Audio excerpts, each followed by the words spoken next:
Regan Slaymaker for Not Just Boxing, and I have the pleasure and the privilege to be joined by the new British and Commonwealth Welterweight champion, Conah. So put that into words for me, because I was speechless ringside. What words describe that feeling? I don't have a clue, mate.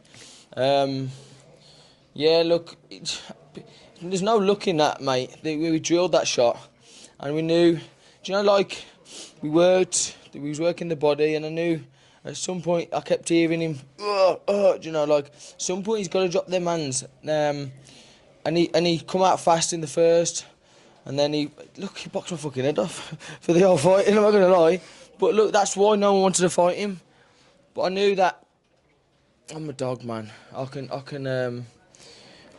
do them things. That's what I do. And I knew the shot was going to come, and he come, and look, the writing's on the wall, and I'm now British and Commonwealth champion.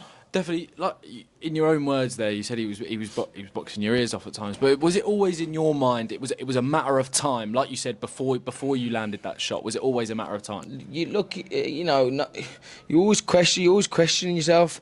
You're always thinking, you're thinking the worst anyway. Being in there and being in that situation, it's hard to pull through. But you know, that's what I do. I pull through and I find the way. You definitely do, mate, and it was, I mean, wow, watching it from ringside and obviously getting to know you a little bit personally as well. I mean, yeah, I know how much those belts mean to you, and I just want to say, mate, as well, you said it back there, you've won a British title, you could go on to world honours now. I mean, what do you want next? So we've got Sam Jones in here as well. What do you want next, mate? There's a reason why when everyone asked me before I fought these, what's next? I didn't once answer saying I want to do this, I want to do that. Now I can answer that.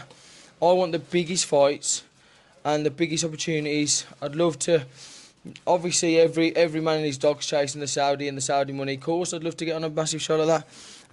But look, whatever presents itself, I'm going to go and have my nice rest now. But look, I've got the right man. I've got the right man in my corner there, and he's going to get me the opportunities. And look, he's proven that he can. I knew. Look, he's the best at his job. Do you know what I mean? Thank you, mate. Appreciate it. Yeah, you know it yourself. You know what I mean. You say it yourself, but no, it's all right me getting opportunities, mate. But you have to do stuff like what you just done. Yeah. What I wanted to do with Conah, right, was get him some dough, right? That's what I wanted to do. I'm going to get him paid. Sit down here. Because he's been grossly underpaid as Conah, right? He's been grossly underpaid. So I just wanted to get him paid what he's worth, because he sells tickets. He's never in a bad fight. I mean, the only reason that fight was not the most entertaining, but we said before, I couldn't give a shit how he won that fight, because he was fighting somebody that's a box of tricks, bit of a cheese string, hard work, hard. You know, what I mean by that is just like I don't mean it in that way. I mean it like he's very tricky, very tricky, and nobody listen. The kid's had a belt for 12 months, the best belt in British boxing, and nobody wanted to fight him. When Frank Smith or Tom Dallas rang me and said, "Oh, do you want to fight Harry Scarff?" I went, "Oh no." He didn't ring me and ask me because he knew my answer. I knew he'd do it. And when they told me the money, I was like, definitely not.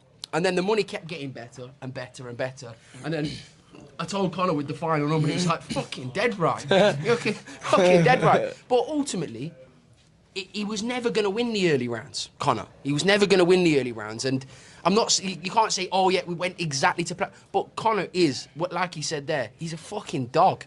He's a dog. He weren't getting. I was more frustrated than Conah, and I was watching it. I had chest pains watching the fight. I was like, oh, so frustrating this is, because it's playing out how we don't. He never got too frustrated, and he found the shot and he pulled it out the bag, and now he's laughing straight to the bank. Do I need to get the fuck out of this interview now? You can do what you want, Sam. You're far more important than I am, mate, as well. I mean... Oh, and answer your question, what's next, right? Can I get them trainers? He's going to Cancun. He's going to go on and have a great holiday with his partner and his kid. And then he's going to come back and... Go Saudi and sit next to Turkey. Do you know I'm the British champion? But listen, I want him to headline in Wolverhampton. I want him to bring... I'd love that. I've just asked Frank Smith that, I want him to bring nights back to Wolverhampton. We can have maybe a defence. I know he's got a mandatory, what's his name, Liam Taylor. We could possibly do that, but the fight I want to see him in, right, before... Listen, the sky's the limit for him now, but the Echo Esserman fight is just fucking brilliant. 5v5. So, Turkey, if you're listening, 5v5 in May, you will not see a better fight than him against Echo Esserman. It would be. In Saudi Arabia. And I do think Echo deserves to get paid. Echo, by the way, one of the nicest kids, so it'd be great to see Echo get some dough. But they both deserve it, and Echo actually lost this belt against Conah Walker, against Harry. So if you want to win your belt back, Echo, we're giving you an opportunity, my brother, and you'll what a fight it will be in the Kingdom of Saudi Arabia or in Wolverhampton. Enjoy. Listen, his moment, let him have it. But I'm very, very proud of it. It's one of the best nights I've been involved in boxing because he's such a good kid and he deserves it. But we're going to make sure he gets paid, Regan Slaymaker. For sure, he definitely will. And I mean, I'm buzzing for you, mate. I mean, yeah. I mean, where else to? I mean, you mentioned your son in the post-fight interview. I mentioned it in the week as well. How happy is he going to be when he sees those titles tomorrow morning, mate? You know, it's just what his dad does. It's his dad's job. He'll probably be happy for 2 minutes and then he'll be on to something else. It's more me. It's more the fact of, like, I know what he's going to do for him and his life. That's more what it is. It's just they're just material things to him at the end of the minute. But you know, when he grows old and he realises that I've become something special in Wolverhampton. Only one person has ever won this from Wolverhampton. I'm the second person to ever win it from Wolverhampton, and I'm giving hope to the kids and the you know, all the boxing fraternity around Wolverhampton, fraternity, whatever the word is. You know, like anyone who's doubting themselves and they have a loss here, loss there. You know, consistency and just keep believing in yourself and going back and working on your wrongs. You can get there, man, and that's what it is. And I'm just proof that you can work on it. And you know, I started boxing at 18.